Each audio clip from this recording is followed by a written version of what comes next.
what does it mean to be free? And once you answer that, also ask the question, do people want that idea of freedom?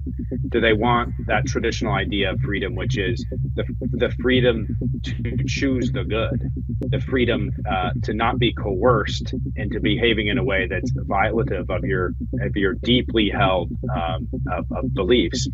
And I think that's an open question. Are we good enough to be free, and do we want to be free? Some of the exercise of COVID, brought this to the fore. Do people really want freedom? Do they really want to be able to choose, whether to inject their kids with experimental vaccines, or do we just want to go with whatever the technocratic, do-gooders tell us is best?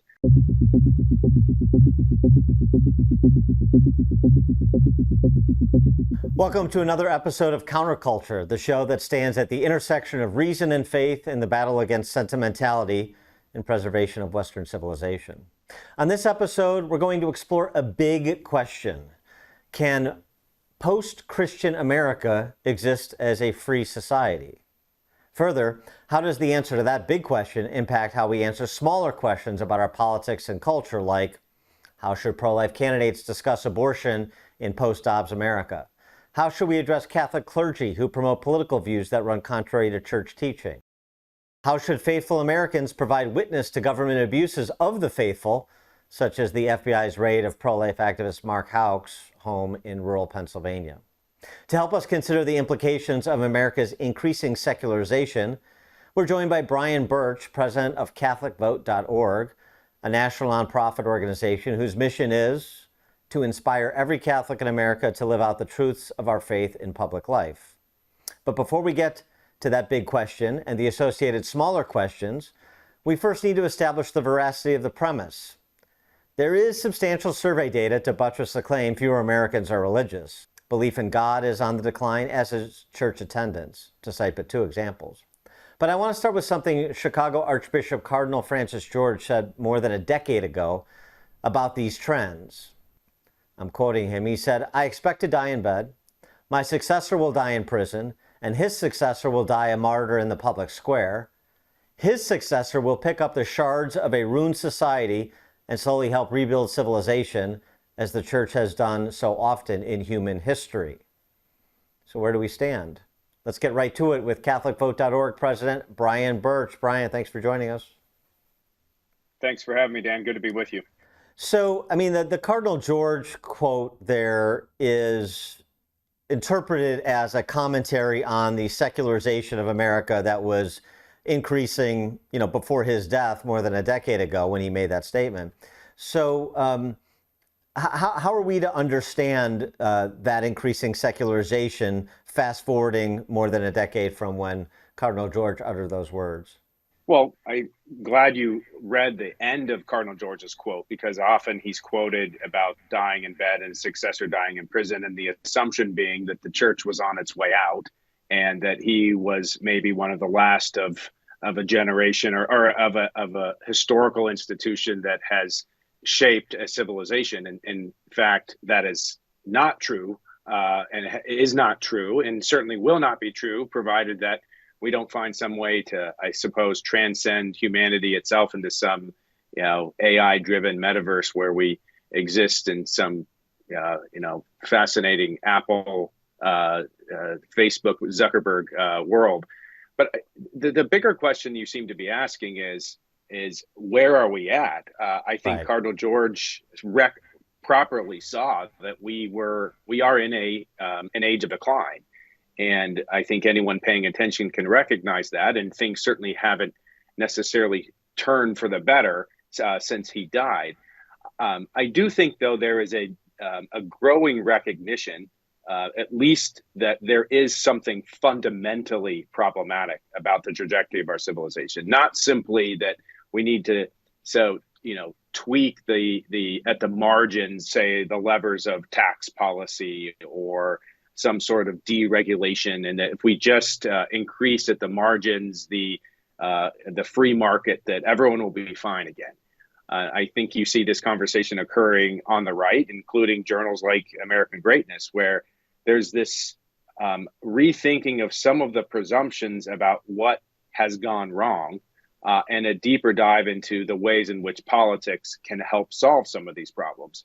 And I think some of the healthy thinking on in that conversation is going deeper. It's looking at these core fundamental human questions about freedom itself and the purpose of government and the role and responsibility of institutions like the Catholic Church in helping shape and cure the problems that we're seeing. And so, as bad as it might be, I like to think that picking up the shards that Cardinal George referenced is underway. Well, you think we're there? I mean, it seems to me that we're still in the "my successor will be imprisoned" phase. I mean, I mentioned at the outset Mark Houck, the FBI memo targeting Catholics who attend Latin Mass. I mean, when he says my successor will be martyred imprisoned and then his successor martyred, I interpret that to mean how Catholics or people of faith will be treated generally. And so whether it's somebody who's actually a man of the cloth or it's a faithful follower like a Houck or people who are attending the Latin Mass and are being targeted by the Richmond office of the FBI. I mean, and I understand this is not going to be sort of a neatly, we're at the imprisonment phase and then the martyr phase and then so it's going to happen all simultaneously. Some people are picking up shards and some people are being targeted. But I mean, how are we to understand events like those two? All the vandalism of Catholic churches and pro-life advocacy centers, pro-family advocacy groups in the wake of the Dobbs decision. I mean, that is still something that, number one, wasn't covered very much by the DC press corps, unsurprisingly, but doesn't it also speak to a certain tolerance, even indulgence, of the targeting of people of faith, Catholics included, but not exclusively?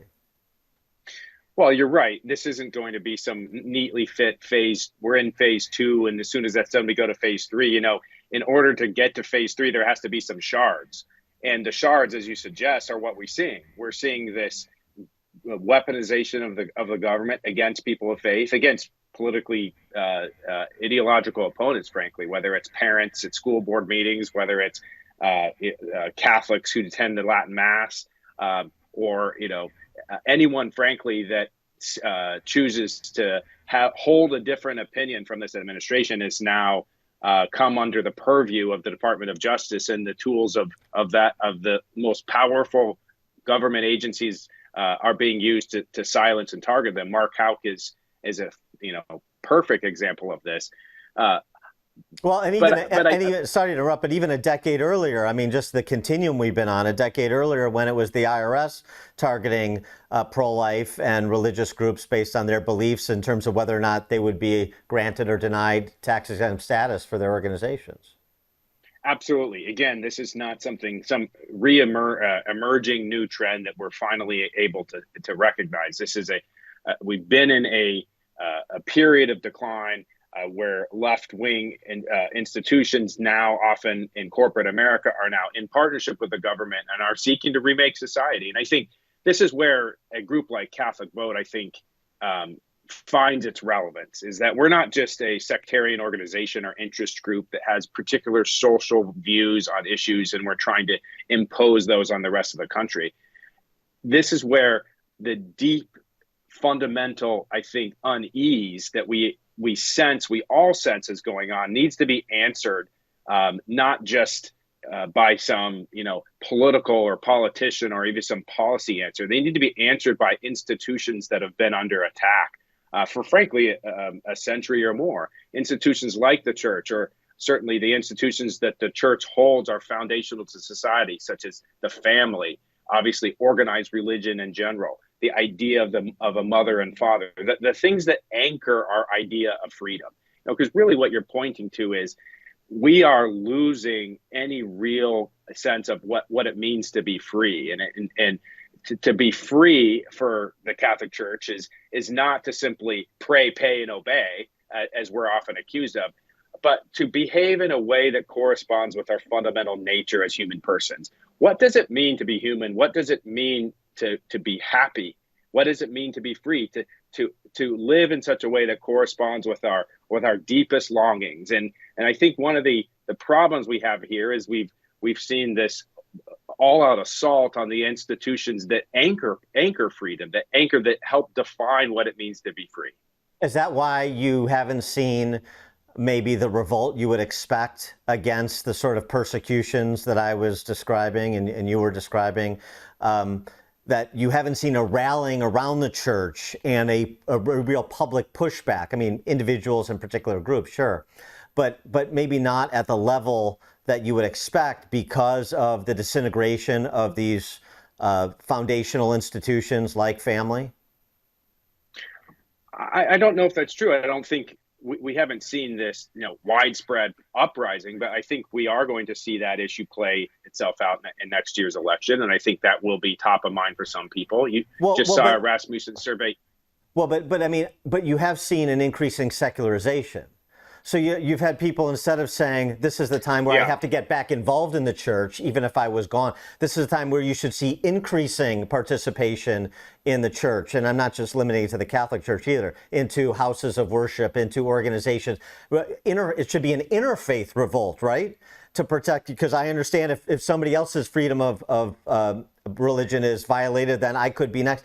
And you haven't seen it. You see the increasing secularization. And so I just wonder, so where's the rally? Where's the rally around the flag, if you will? Yeah, well, I mean, let's be frank. Part of the reason is that these religious institutions, including the Catholic Church, haven't exactly been beacons of moral excellence that they ought to have been. And so whereas that ought to be the place that people are running back toward, they're hesitant to do so.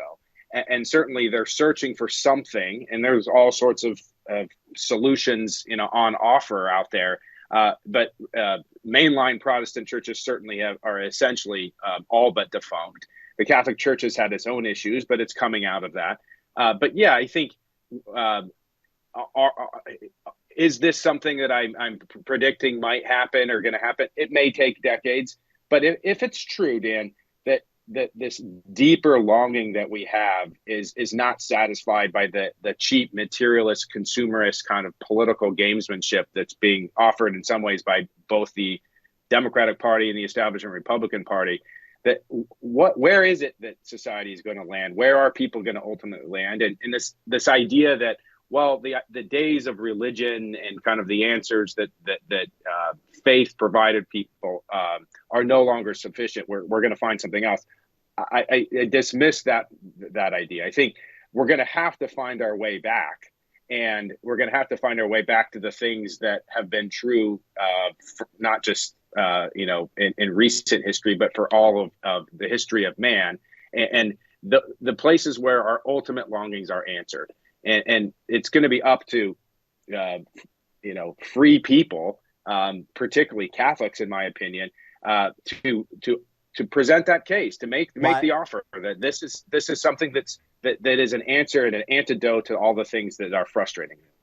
Why particularly the Catholic Church? Because we're the chosen people? Is that right? Well, in addition to that, no. The Catholic Church is an institution filled with sinners, of course. The old definition. The definition of a good Catholic is someone who knows they're a bad Catholic, but it's not triumphant to suggest that the churches have been at this for a little bit. It's a 2,000-year-old institution. It's certainly the intellectual tradition has helped guide not just Western civilization, but certainly the American experiment itself. And the answers that it has isn't that now we need to make the Immaculate Conception a national holiday, but that the answers and the insights of the church are relevant not just for Catholics. The word Catholic is universal, means universal. It means it's not something isn't true because it's Catholic. It's Catholic because it's true. At least the church has laid claim to this argument that faith and reason are compatible. And so the choice on offer from the church isn't, again, some sectarian, spaghetti monster mysticism. It's if something is true about humanity and is true about the way in which the world is, reality itself, the way that God made it, then it's going to win out at the end of the day, despite what the particular sinning maneuvers of the people that are play actors in the drama. So, I mean, so CatholicVote.org, your organization, does a lot of messaging on social events as well as public policy related matters. You helped to lead the boycott against the Dodgers when they indulged the Sisters of Perpetual Indulgence and made a mockery of, well, mostly themselves, but also attempted to make a mockery of the Catholic Church. And so this corruption, intellectual corruption within Christian and Catholic churches that you're talking about that's occurred, seems to me that the consistent thread is sentimentality, which this show has been sort of set up to identify and combat.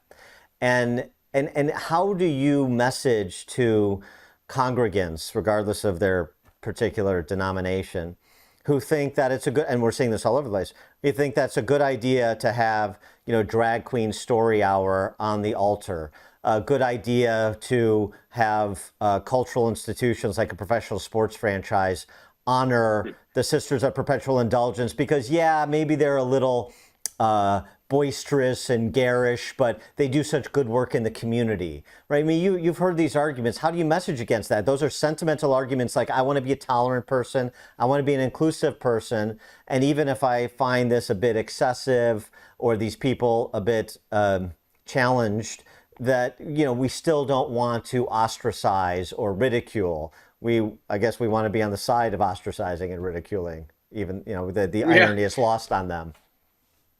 Well, it's a complicated question because, as you know, the church is forget who it wrote, is Here Comes Everybody. It's made up of a lot of different kinds of Catholics. We have Joe Biden and Clarence Thomas and Nancy Pelosi and Kellyanne Conway and Steve Bannon, all who claim to be Catholic, even Dan Proft. So it's oh my God. The greatest outlier of all. Yes, absolutely. How to fit that one on the spectrum, but. So when you talk about talking or messaging to Catholics, it's a complicated affair. I think, though, one of the pieces that I think is important is let's define what it means to be Catholic. And at least as a baseline qualifier, often in our work, we say, at least let's take someone who still goes to church at least a couple times a year, Christmas or Easter, or at least maybe, if we're lucky, every Sunday as we're supposed to.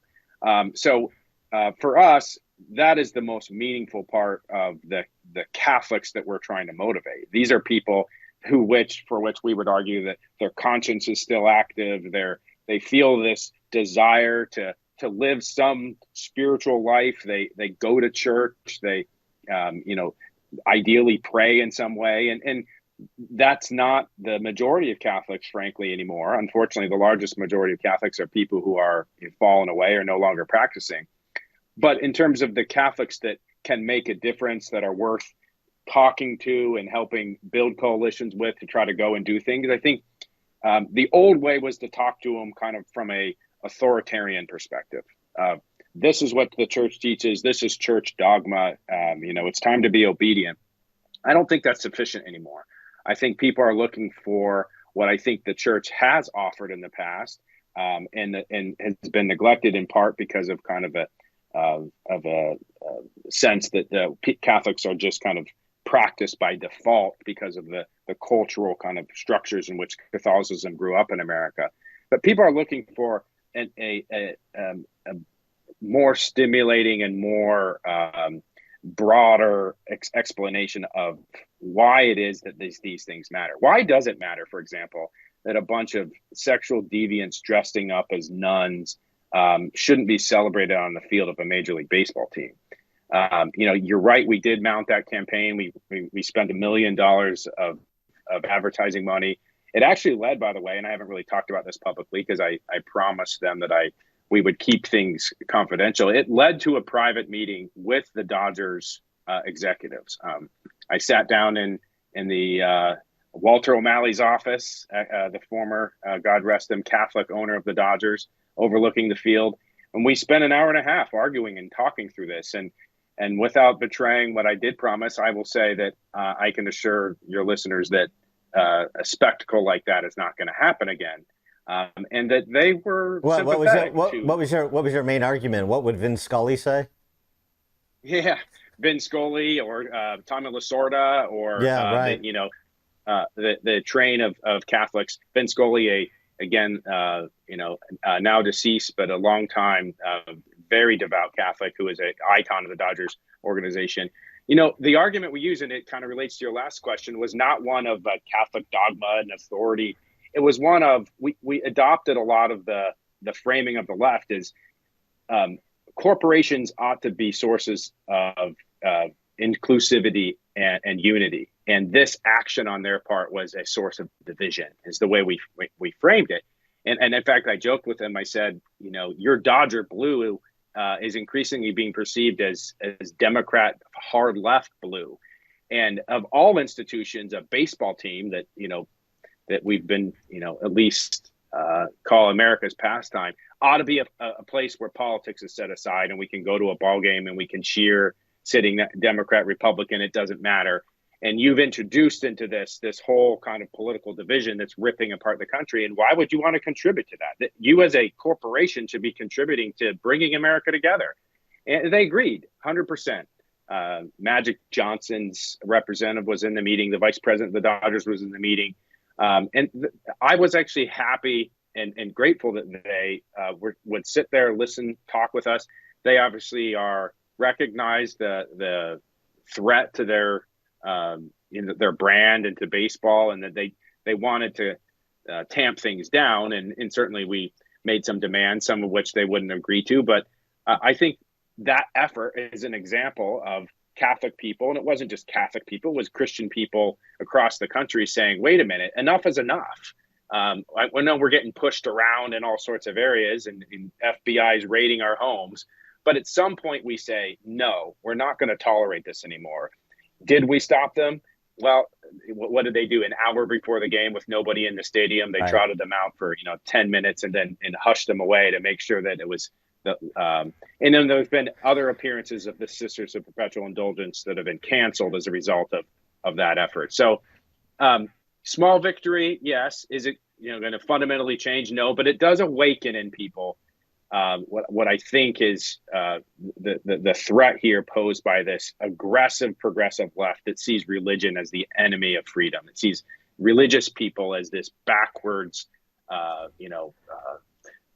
impediments to the idea of America that they're trying to bring about.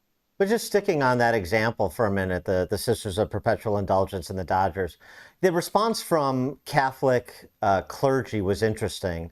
Some were very outspoken, like Bishop Robert Barron. Some were less so. Some really middled the issue. What's going on there in the church? Is it sort of this hangover feeling like because of the sex abuse scandal, the church doesn't have the moral authority to weigh in on these issues anymore? Is it clergy who put politics before catechism? Is it both? What's going on with the people that know better, who are men of the cloth, who won't say what they know? Well, it's a good question. I think part of it is just pure cowardice to stick your neck out there and to engage on an issue like this. They don't want to be perceived as hostile to gay people or to pick a fight with the LGBT lobby, which of course is on a collision course with the church. And we're going to see this in this upcoming synod on sentimentality. Sorry, non-Catholic listeners, but this month-long listening session that's going to occur starting in a week in the Vatican. I think at root, Dan, though, and it's uncomfortable to say, but there is a pretty aggressive pro-LGBT homosexual movement inside the church that's seeking to normalize this behavior and to make arguments that are to reframe Catholic moral theology that actually purports to affirm homosexual behavior. And this, of course, is contrary to church teaching, but for many church leaders, this is kind of the new third rail, so to speak. And they are very apprehensive in part, of course, even because some of the things the Pope has said that have created a lot of confusion. There's also confusion on another issue that is cultural and political, and of course has found renewed prominence because of the Dobbs decision and the perception that that decision in advance of the 2022 midterms helped to minimize the losses of Democrats. And so, and then it ultimately redounds to the sort of, for me at least, exhausting conversation about white leftist suburban women. But as you think about that, I mean, we've talked about it offline, and I know you've talked about this routinely too. Is, you know, how do you message to women and even pro-choice men about the Dobbs decision? And, you know, so given the time that's passed now since that decision, where do you think is the most sort of sensible approach to make, the way that you made a sensible, not dogmatic approach to Martin O'Malley, to Dodgers ownership about the sisters? Yeah, well, this is where I probably part ways a little bit with some of the conversation occurring in the pro-life movement. You know, since Dobbs, which essentially took off the table kind of the Roe v. Wade, yes or no binary choice question that informed a lot of political things, which in many ways protected politicians from having to go answer kind of the harder questions, which is, why do we have abortion to begin with? Why is the left succeeding now in telling women that if without abortion, their lives will be, a terrible mess, and that men will and manipulate and exploit them if they don't have this fundamental reproductive right, so to speak. And I think this is where we have to recognize as pro-life people that abortion is a symptom of a much larger challenge we have in society. And I think we do have to take seriously the idea that women feel, which is, if they don't have the right to abortion, how are they going to be protected and cared for, and their deeper longings and the changes that they have in this attachment to this child that's growing within them? Who is going to take care of them? And I think the pro-life movement has had some answers there in terms of pregnancy resource centers and adoption and such. But those are also in many ways downstream of the problem.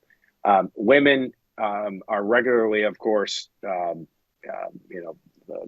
treated as objects, whether it be pornography, whether it be the broader way in which, despite all of the, Me Too movement and everything else, women have become still objects of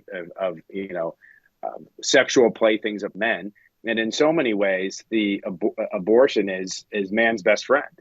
If I was to rewind the tape a little bit on some of these states that have passed a lot of these pro-life restrictions, I would have combined it with language that imposed massive burdens on men who impregnate the women and then say, go take care of your problem.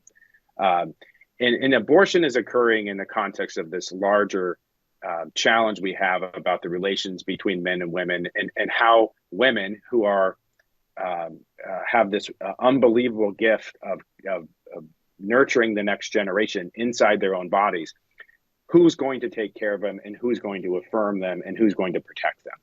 And if you take the average, young woman who's single, who's working, who's out there, and who's, finds a good conversationalist who's attractive inside of a bar, and things progress and they end up behaving in a way that as Catholics we wouldn't approve of, what's our answer? You go take care of your problem. We culturally, politically, and policy-wise don't have answers for women. And I think until we, as a pro-life movement, fundamentally address this deep vulnerability that women have because of the culture in which we are unwilling to address, then it's going to be hard to address ultimately the fundamental injustice of abortion question. And I'm not necessarily arguing with the point, but I mean, should we be more punitive when it comes to men? Should we? I mean, is it? How do you incentivize men to behave responsibly, impose financial burdens and criminal penalties, more substantial criminal penalties if you don't abide your financial obligations? But I mean, would that be satisfactory for women? I mean, they don't just want somebody writing checks. I mean, they want a family, right? So I mean, it's So how do you bridge the divide you're describing? Well, I mean, of course, this is a longer conversation that I don't claim all the expertise on, but it seems to me that we have to imitate what the left has done in terms of advancing the sexual revolution. And we're going to have to essentially deconstruct it, and deconstruct it by a number of different things. Certainly imposing more punitive penalties on men who right now can get off and have no responsibility whatsoever. But we also have to build a cultural construct in which women don't find that the answer is getting rid of my child. And what that means is a culture that affirms and esteems and celebrates motherhood. This is part of the underlying premise of the abortion movement, that the worst possible thing that could ever happen to a woman, worst thing, is that she has a child, that she becomes a mother, that she be burdened with this. And we have to, in many ways, disenchant, just like they have done with us, disenchant this idea of this liberated woman who can, armed with these tools, can liberate themselves from men and from all attachments to men. When again, all the studies and science and certainly history and insights of the Catholic Church, hate to bring that up again, say this is not what women want. What women don't want a disenchanted, fully liberated existence. Yeah, some crazy, women out in Portland may want that, but most women want men who will respect them, who will ideally protect and take care of them, respect their bodies, and ideally have a child in the construct of a deep, lifelong relationship with a man and have a family.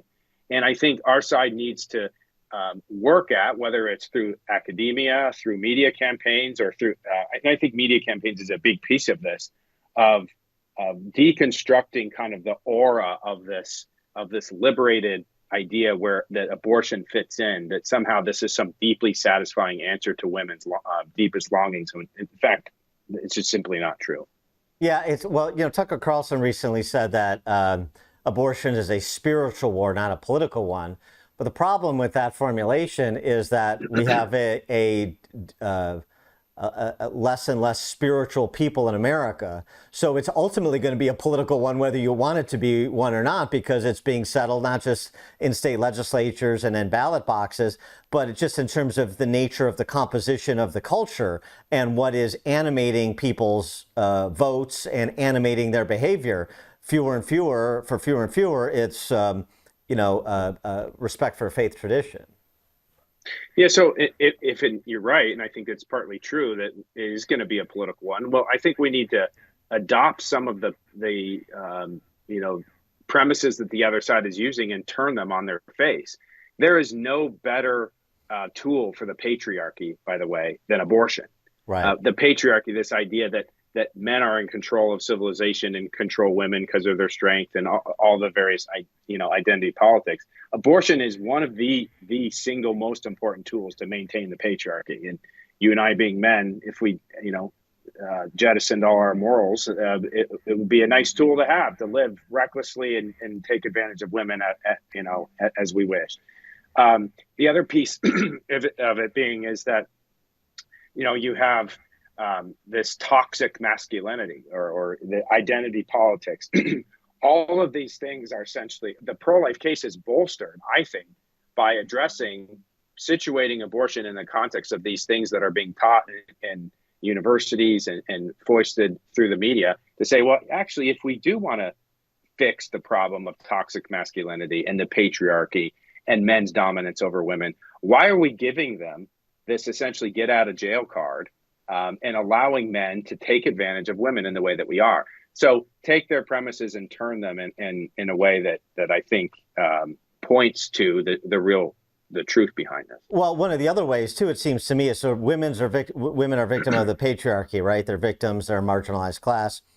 But in point of fact, as this is, by the way, it's not like two conservative white guys talking about what's good for women. I'm channeling the arguments of the Phyllis Schlaflys and conservative pro-life women for generations who've made these arguments. They have educated me. So the idea that abortion hurts women, and just talking about how abortion and organizations like Planned Parenthood victimized women, provide bad incentives that produce bad outcomes.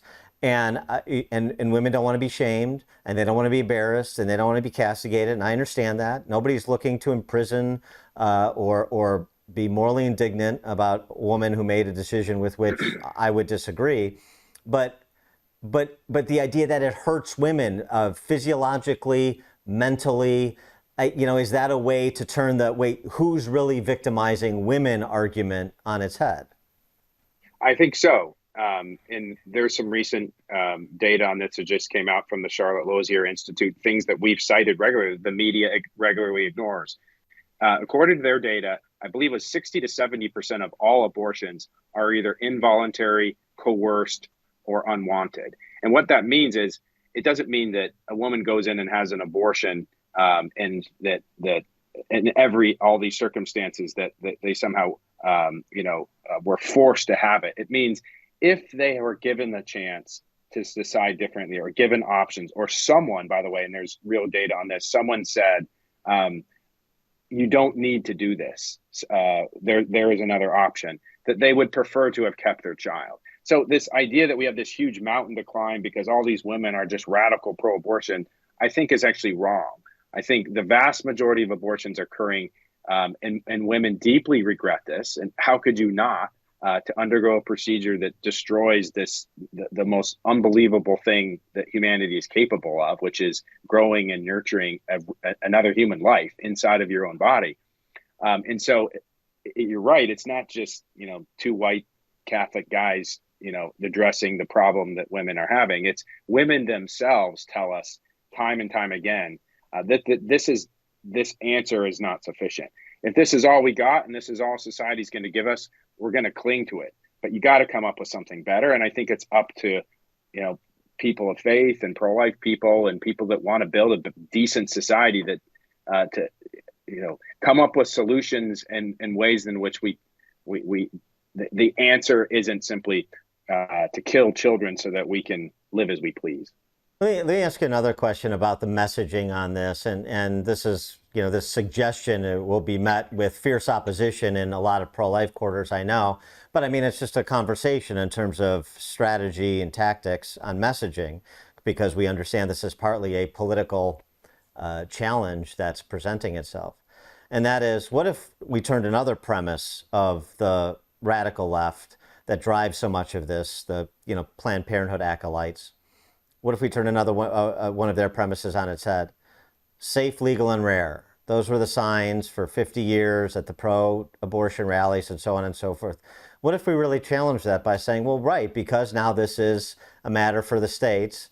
At the federal level, we'll defer to the states, because that was sort of the goal of the pro-life movement. I mean, not everyone, but generally was overturn the horrific Supreme Court decision and let the states decide. That's what we see happening right now. But the position of individual candidates for Congress, for governor, for Senate, even at the presidential level, is safe, legal, and rare. That's sort of the default position. That's where everybody agrees. The overwhelming majorities oppose late-term abortions. They support parental notification, if not consent. So safe, legal, and rare, that's our midpoint position for now. Mm-hmm. Yeah, well, this is always fun, because, of course, where did that phrase come from? Who championed that? Bill Clinton. This is right. The fun. If we could just go back to the Bill Clinton era of American politics, who, safe, legal, and rare in abortion. He signed the Defense of Marriage Act. He declared the era of big government over. He was against illegal immigration. But to the question, I think the challenge that a lot of pro-life people have is they are very principled. And so the idea, for example, as you lay out, that we could agree on some sort of common ground of safe, legal, and rare, well, we're going to have a hard time. A lot of people are going to say, well, I can't accept that abortion in principle should be legal, because I believe this is this monstrous injustice that takes the life of a living human person. So how could I ever accept in principle? And this is where I think, Scripture gives us some guidance. We have to be wise as serpent and innocent as doves. And the wise as serpent part would mean we do have to wrestle with the political realities, which is, some national ban on abortion at conception is probably not going to happen anytime soon. Certainly not at the federal level. You may have some particular states where where some deep restrictions are widely supported, and they can adopt some of that. But I do think it's important for the pro-life movement, particularly as we are going to be engaged in a presidential fight, and Trump seems to be dancing around this, to find a way to satisfy a majority of the country and to use the new post-Roe or Dobbs framework to actually reduce the number of abortions, start to make them rare, while they are still legal in a lot of places. And certainly on the safe part, do a lot of things that promote the safety of women, protections for women, or avenues and options where, if it's true, as the data suggests, that women actually, in the end, most of them don't really want to have an abortion, that the exceptions of rape and incest are tiny and at the margins, that the vast majority of women are pregnant who have an abortion find themselves in a difficult circumstance, and they're looking for help, that we have a responsibility to actually drive the number of abortions down and to make them more of a cultural anomaly ought to be one of the things we should be working creatively as a movement. Well, right. And with pro-lifers who are reticent to compromise, I mean, I certainly respect the philosophical position because I share it. But let's also be honest with ourselves. I mean, we compromised to support Trump. Trump's not exactly, a character to necessarily emulate. Yeah, right. I mean, you don't confuse him with Phyllis Schlafly, for example. But so you made a compromise there, and we understand how important justices were because that's how Dobbs was overturned, and we understand. I mean, Roe was overturned in the Dobbs case, and we understand where the left would go if they control the White House for another term or more, and we're able to replace aging justices who are have a better handle on the original intent of the Constitution and where rights exist and where they don't. So, I mean, you're going to make compromises. Now it's just a question of what compromise are you willing to make?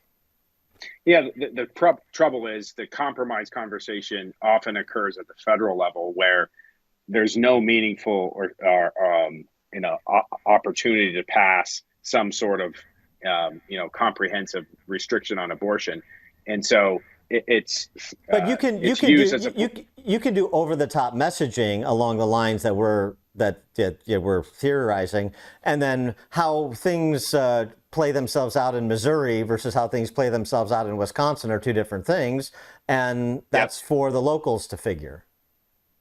Yeah, this is why even Trump's walked back a little bit, and I criticized him for it because I think he needs to be delivering the overarching message. But practically speaking, what reasonably can we expect? I think there is going to have to be compromises.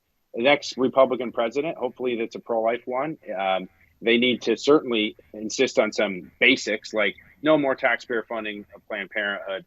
I think there should be some heavy emphasis on additional funding for social services, for pro-life pregnancy centers, for healthcare for women that's not have Planned Parenthood behind it. And those are the kinds of things that actually will lead to less abortions in this country than some sort of political football that we debate over whether it's 15-week or 8-week or heartbeat, et cetera, that often too many people find themselves debating.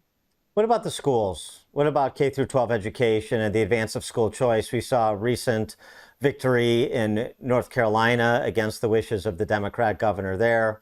We've seen legislators actually flipping parties in both state legislators in both North Carolina and Georgia, mainly over the issue of school choice. They were proponents of school choice. The party, meaning the teachers union subsidiary, that is their party, wouldn't let them support school choice. So they said, I'm out, and I joined the Republican ranks.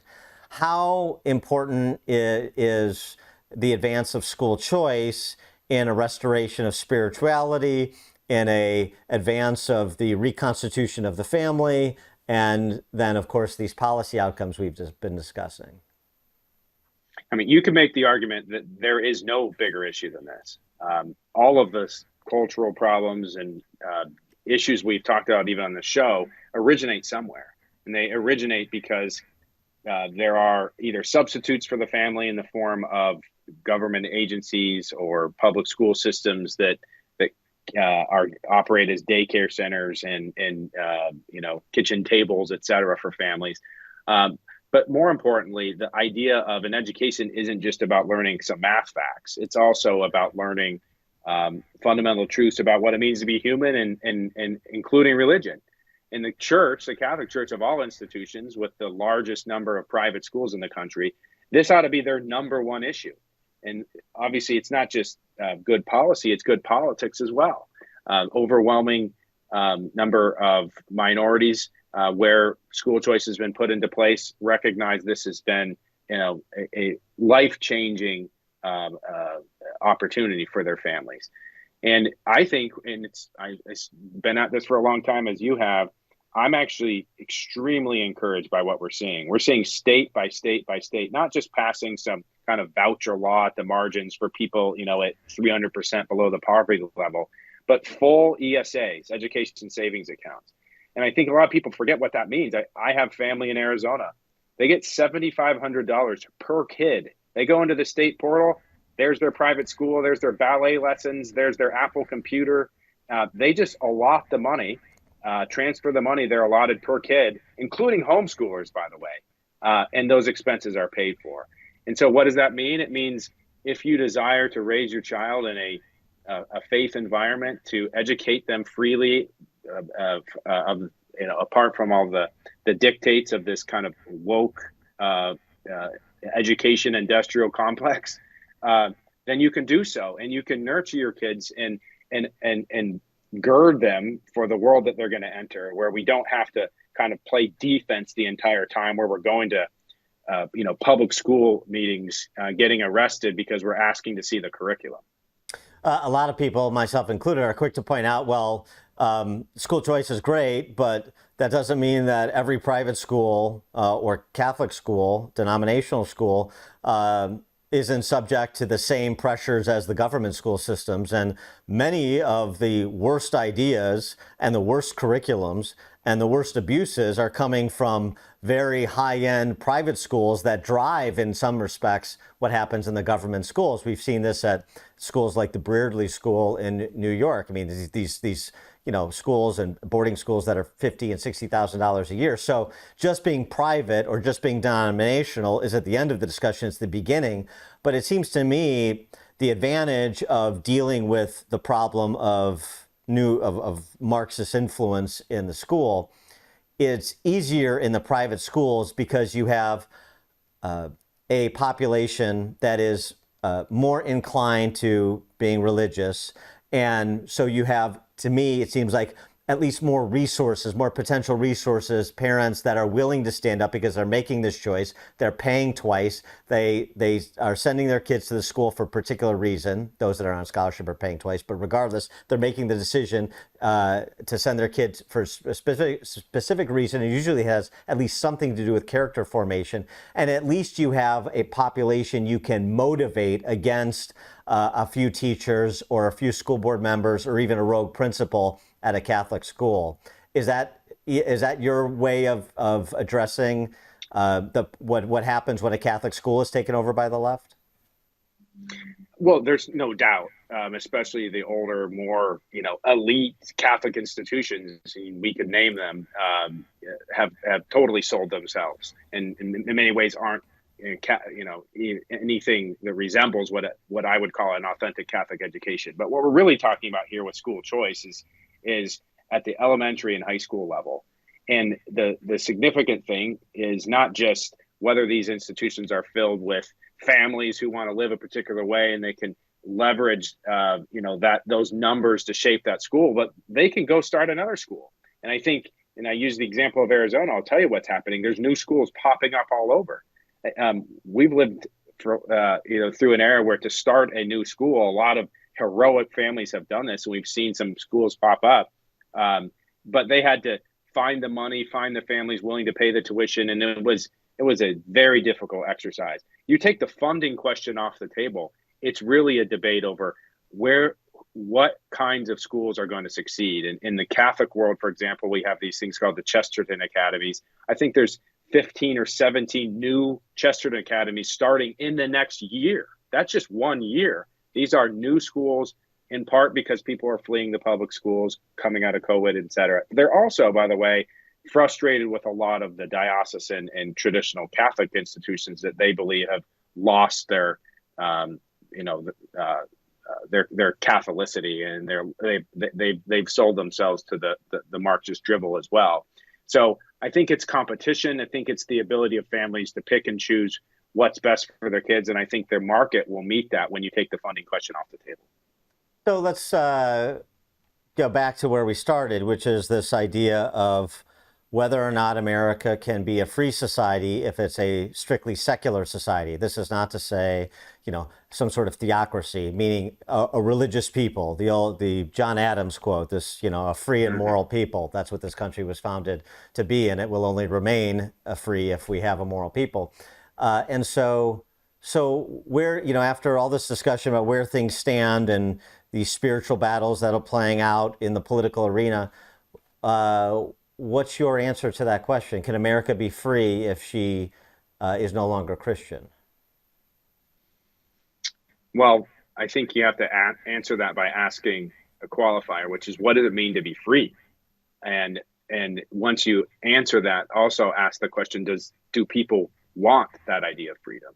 Do they want that traditional idea of freedom, which is the freedom to choose the good, the freedom to not be coerced into behaving in a way that's violative of your deeply held of beliefs? And I think that's an open question. Are we good enough to be free, and do we want to be free?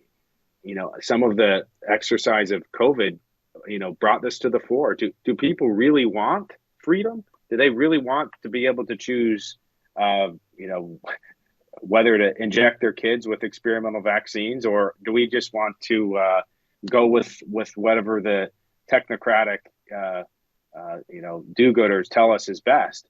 And I think that's an open question, but I think it's going to be answered in some ways by the proxy question we began with as well, which is these institutions like church and family that anchor our freedom, that guide what it means to be free. Are they robust enough to inculcate what this proper understanding of freedom, so that people don't just desire to be free in the abstract freedom, but freedom for what? And I think to the extent those institutions that anchor us and to guide us and nurture the proper understanding of freedom are revitalized, then we will recover this idea of freedom that I think is the foundational idea of the United States. If we don't, then I think that any notion that we're free or that America is possible will be under some perverted, you know,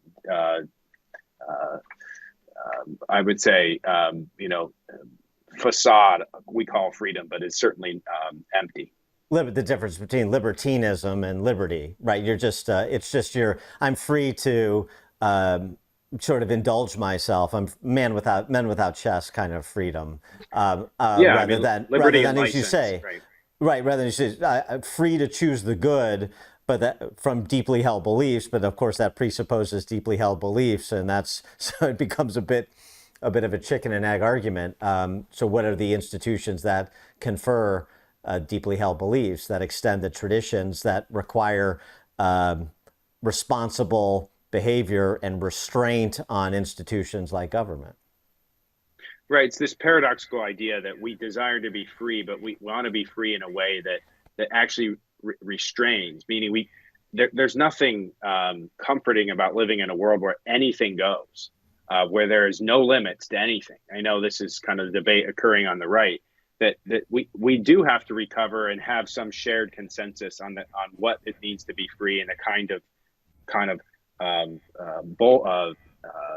guardrails in which we want freedom to exist and freedom to prosper. And that used to be provided by, you know, kind of this Christian substrate that we inherited, but certainly affirmed in people's religious practices and churches, and this kind of civil society, the Tocqueville idea that, you know, there's this, you know, broad swath of society that exists between the individual and the state, and that that layer of society is what gives us meaning and guides and restrains. And this, you know, this is an older kind of idea of freedom, but it's the universal, lasting idea of freedom that I think you're pointing to, and I don't think America survives unless we recover that. We can't be. And it seems to me, I mean, you just have to sort of call the question and just to spur the kind of thinking that perhaps isn't going on as it should be, which is, it's really simple. Do you believe in God or do you believe you're God? I mean, that really is a binary, and it takes you on two completely different paths that never shall meet. So to me, like that fundamental question, boy, if you had those discussions going on at the K through 12 level in government schools or private ones, that'd be interesting to see how quickly people may recognize the error of the idea that anything goes is real freedom, which is to say that you can't choose the good because everything is equally good and equally bad, right? You're your own God. So whatever you do is good because it came from my head, and whatever somebody else does that I disagree with is bad because it didn't come from my head. I mean, that it seems to me is sort of like the fundamental riddle for people to address. I mean, it's funny because you point to that, and one of my favorite lines is, if you really want to understand the Declaration of Independence, it's very simple. It's two things. Number one, there is a God, and number two, you're not him. Right. And if you get those two things right, a lot of things tend to flow rather nicely from that.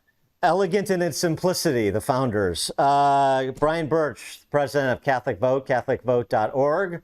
Brian, thanks so much for joining us. An enlightening conversation as always, and we appreciate your time. Continued success with catholicvote.org.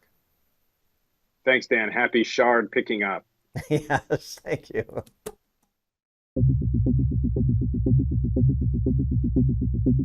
Please subscribe to this channel and like this video if you haven't already. It really helps us.